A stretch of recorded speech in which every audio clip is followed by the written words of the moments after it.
Bernes, kayo po ang sagot sa aming panalangin. Kaya hindi nagkakamali, hindi kayo na aksidente nandito, kundi binagay kayo ng Diyos dahil po kayo anak niya. Napakaganda mga kapatid sa ating promotion ngayon. Hindi ko po kalimutan ang ating promotion ngayon na aking pong pinag-aralan. Sabi ko, ay napakadali lang kasi steward, pag sabi steward, katiwala, no? Hanap ako mga kapatid ng aking dadalhin na Kristo. Pero ang nakita ko mga kapatid sa Jesus, no? Bago po ako magbasa, aking pumiliin ang bawat isa na ating yuko sa panalangin natin mga. Ang maraming Diyos may ari ng aming buhay, kami po Ama, malapit sa iyo. Masayang-masaya kami dahil ikaw po aming kasama sa araw ng Sabat nito. Nga po ang aming Panginoong Sus, 2-3 na magkatipon, sabi niya kasama namin siya sa oras nito. Kaya masaya kami dahil kasama namin ang aming Panginoong Sus. Kaya dalangin namin, buksan niyo po ang aming mga puso't isipan na makinig sa inyong salita na ito po ang bigay sa amin na daan na natatag din kami sa aming pananampalataya. Sa pangalan ng aming Panginoong Kristo, ito po ang aming dalangin. Amen. Sabi dito mga kapatid sa Genesis 2 verse 15, sabi dito, pinatira ng Panginoong Diyos sa halamanan sa Eden. Ng Eden ang taong nilikha niya para mag-alaga nito. No? Para mag-alaga nito. Linagay doon sa Eden para mag-alaga. Pinatira. Sa ibang version mga kapatid, linagay sa Eden para mag-alaga dito. Akin nakita mga kapatid ko na tayo po ay linagay sa lugar na ito para mag-alaga dito. Saan man tayo nalagay? Dilagay kita katulad ni Adan at Eva para mag-alaga. Mayroon tayong katungkulan mga kapatid ko na di natin kalimutan. No? Tayo ay katiwala ng ating Panginoon. May isang kwento mga kapatid ko na gusto ko pong bigyan pansin. Yung isang magsasaka mga kapatid, siya po ay maraming alagang manok. No? Marami siyang alagang manok, naghimlim ang kanyang manok ng itlog at ng limlim. Pagkatapos, nakakita siya ng agila, itlog ng agila. No? Tapos yung itlog ng agila, binagay niya mga kapatid sa itlogan ng kanyang manok. Hanggang dumating ang panahon na pisa na ang mga itlog at lumabas din ang agilang sisiw na agila. Ang agila mga kapatid ko, sama-sama siya. Akala niya siya po ay manok, sama-sama siya. Pero ang katagalan mga kapatid ko, malaki siya kaysa mga manok at mahaba ang kanyang pakpak. Tapos nakakita siya ng agila, laki-laki. Tapos sabi niya, gusto niyang gaya ng agila.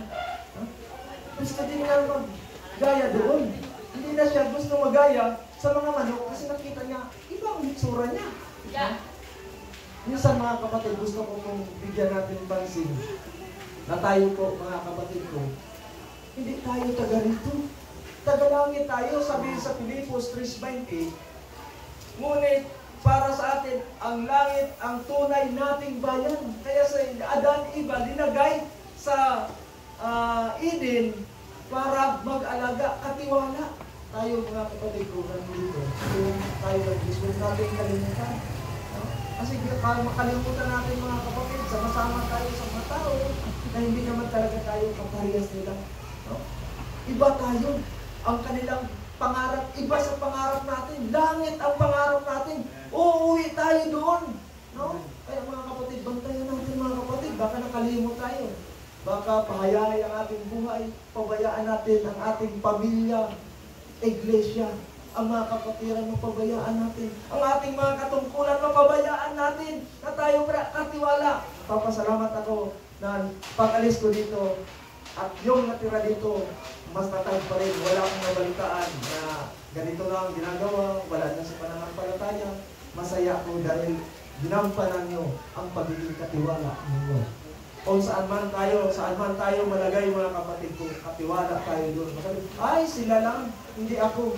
Mga kapatid ko, kung naniwala ka na may Diyos, naniwala ka na ikaw ay katiwala. No? Dahil ang Diyos ang naglagay sa iyo sa lugar na ito, sa lugar na saan ka man ilinagay, katiwala ka doon. Sabi, anong katiwala? Eh, hindi naman ako makatiwalaan. Mga kapatid ko, hindi tayo katiwalaan. Ang Muslim nagsabi, tayo katiwala, dapat natin gampanan na maging katiwala. Sabi, ay, hindi ba? Sa lang. Hindi, mga kapatid ko. Naniwala ka na may Diyos, ikaw po ay isang katiwala. Kaya anuman ang nandyan sa iyo, paligid, hindi katiwala lang yan sa iyo. Hindi mo sa akin ito, maging sakin kayo mga kapatid ko, hindi kayo maging sakin kung alam nyo na katiwala lang kayo. Yung pira nyo, yung anuman dyan sa inyong tahanan na pwede nyo pagamit kasi hindi yan sa inyo, katiwala lang kayo mga kapatid ko. Aking mga kapatid, pinapasalamatan ang aking pastor, yung doon, nakasama doon. Siya po, ang kanyang po, tinataas ang ating Panginoon Jesus Cristo. Hindi mo ang sarili. Aking po alala lagi mga kapatid ko, hindi tayo taga rito. Yung anuman sa ating tahanan, pwede natin yan ipahiram, pwede natin yan ipagamit, pwede natin yan ibigay kasi hindi yan sa atin. Kundi katiwalaan lang tayo mga kapatid ko. Gusto nga mga kapatid, sabi ko sa asawa ko, ano mang gamit natin dyan sa lahat yan? Mga kapatiran, isang, dami yung pugasan. Sabi niya, maraming pugasan kaya, wala lang tayo ganito. Wala yung pugasan, wala tayo mga kapatid ko. Huwag natin pagdamot kung ano man ang mayroon sa atin. Dahil katiwala lang tayo. Wala yan mga kapatid ko. Iba na rin ang mawawalan. Kaya kung mayroon tayo mga kapatid ko, hindi natin yan dapat sabihin atin. Katiwala ako, hindi tayo maging madamot. Hindi tayo, mga kapatid ko, maging selfish. No? Kasi gusto ng ating Panginoon, pinapaalala na tayo ay katiwala lamang. No? Sa ating pamilya, mga kapatid ko, hindi tayo pwede na lagi tayo ang masusunod, kundi pakinggan natin sila. No? Sa ating pamilya, mga kapatid ko, pinapaalala ng ating Panginoon na pangalagaan natin. Ang mga kabataan, turuan sila mga kapatid ko. Masayang-masaya ko, nagdala dito ang mga kabataan. No? Hindi lang doon sa Mascap, mga kapatid ko, mga kabataan, ginatrain. No? Sa aming pastor, kasama namin mga kapatid ko, ang aming pastor, na i-train ang mga bata. Katiwala tayo sa mga bata. No? Katiwala tayo mga kapatid ko, tayo may pananagutan. Huwag natin sila mga kapatid ko maliitin. Mahalin natin. Nung nakaraan lesson mga kapatid, ituruan niya tayo kung paano tayo magdisiplina sa mga bata. No? Na ang pag mga bata, huwag natin sila palaging pagalitan. No? Kundi paluin natin minsan-minsan. No? Pero huwag natin palagi galit, puro galit, sigaw. Mga bata, kung ganun sila mga kapatid ko, galit, magalitin din sila mga kapatid ko. No? Maging galitin din sila. Dapat natin ay maghingi ng tulong sa ating Panginoon mga kapatid ko. Kung paano tayo magdisiplina, paano tayo mag-guide sa kanila na ating mga bata. Kasi hindi tayo mga kapatid ko perfecto, hindi tayo ang nakakalam sa kanilang mga isip, hindi natin alam. Kaya lagi tayo magtawag sa ating Panginoon. Magdisiplina tayo, hindi sa ating sarili, kundi sa tulong ng Panginoon. Masabi, na bakit kami? Mabait naman kami, hindi naman kami katulad ng mga bata ngayon. No, hindi ganun mga kapatid ko. Pasalamat ka, huwag kang malaki. Hindi naman ako pinapala, bakit mabait naman ako? Bakit hindi naman ako ginatrain sa aking mga magulang? Bakit ngayon ganito ako? Pasalamat tayo mga kapatid ko. Dahil sa biyaya ng Diyos, hindi natin pwedeng ipagmalaki. Masabi ganito tayo, pabayaan na lang yan sila. No? Sabi sa council, sa sulat niya, kapatid, pinapaalala sa atin. Council for the Church, pahina 150, na sinasabi mga kapatid ko, ang ayaw ng Diyos mga kapatid ko, no? Pinabayaan natin ang sanay sa kanilang mga kabataan. Pagsanay sa ating mga anak, mga kabataan, na isa sila katiwala lamang sa atin. Ayaw ng Diyos. Malungkot ang Diyos mga kapatid ko. Hindi yan gusto ng Diyos na ating ginagawa na pinapabayaan lamang natin sila. No? Sanayin pala natin sila, mga kapatid ko. Hindi tayo magsawa, mga kapatid ko, sa tulong ng Panginoon. No? Kasi tayo magsawa talaga, bahala lang ako. Magproblema lang ako eh. No? Magproblema lang ako sa mga bata na ito. Tatanda lang ako. Magkasakit lang ako. No? Ganun, mga kapatid ko. Ang pagdisiplina pala, hindi natin kaya sila baguhin. Kaya ng Diyos baguhin sila. Gamitin lamang sa instrumento. Pakumbaba lang tayo, mga kapatid, sabihin natin sa ating Panginoon. Hindi namin kaya baguhin ang mga bata natin.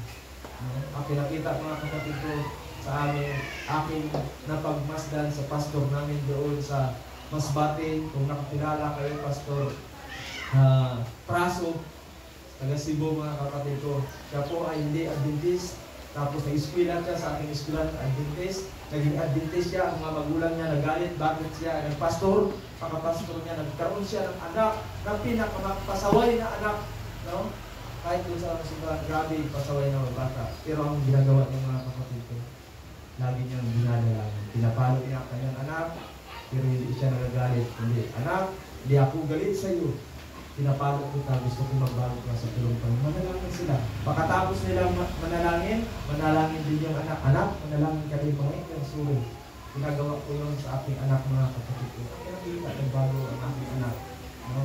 At alam nila, nagkakasala sila, sasabihin nila, sorry Papa, sorry Jesus. No? Bata pa sila, alam na nila, sila ay nagkasala. Sabi nga ng aming panganay, ba, bakit palagi ako magkakasala? Mas iba niya gawa ng mabuti, lagi siya nagkakasala. Na kaya lang niya sa tulong ng Panginoon. Sila, mga kapatid ko, ay namumulat sila. Hindi tayo magsawa, ay paalala sa kanila ang salita ng Panginoon. Dahil ang makapagbago sa kanila ang ating Panginoon, hindi po tayo. Kaya huwag tayong mainitin ang ulo. No, bantayan natin yan. Tayo minsan nainit ang ulo natin. Pag mga kabataan ay sila po ay magulo. No, minsan mamukan tayo. No, magalit tayo. Pero mga kapatid ko, maging ugali tayo ni Jesus Christ na ang mga bata malapit sa Kanya. Pastor, ang pinapasalamatan doon sa amin ang nakita na ugali ng ating Panginoon na mga bata malapit sa Kanya. Kasi ang gusto ng ating Panginoon, malapit tayo sa mga kabataan, mga kapatid ko. No? Hindi tayo ay layuan ng mga bata. Kasi kwento na masungit ito. Masalamat kayo kung lumalapit sa inyo ang mga bata dahil ang mga bata, mga kapatid ko, alam nila na mabait kayo. No?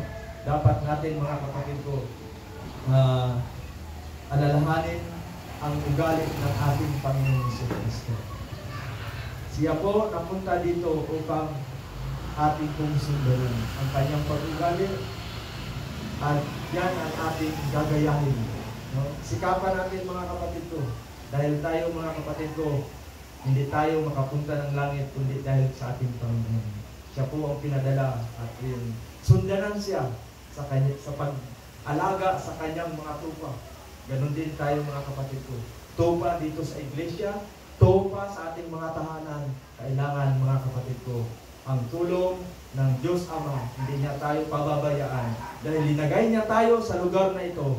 Ilagay niya tayo sa ating mga tahanan dahil po tayo ay makatiwalaan. Tinuturuan niya tayo kung paano tayo mag-alaga sa ating mga pamilya, sa ating kapatiran, sa iglesia. Pamagitan kay Jesus Christ, maging okay tayo sa ng ating Panginoon. Karapat-dapat tayo sa Kanya. Hindi tayo masabi, di ako karapat-dapat, pero ang Panginoon magsabi, karapat-dapat.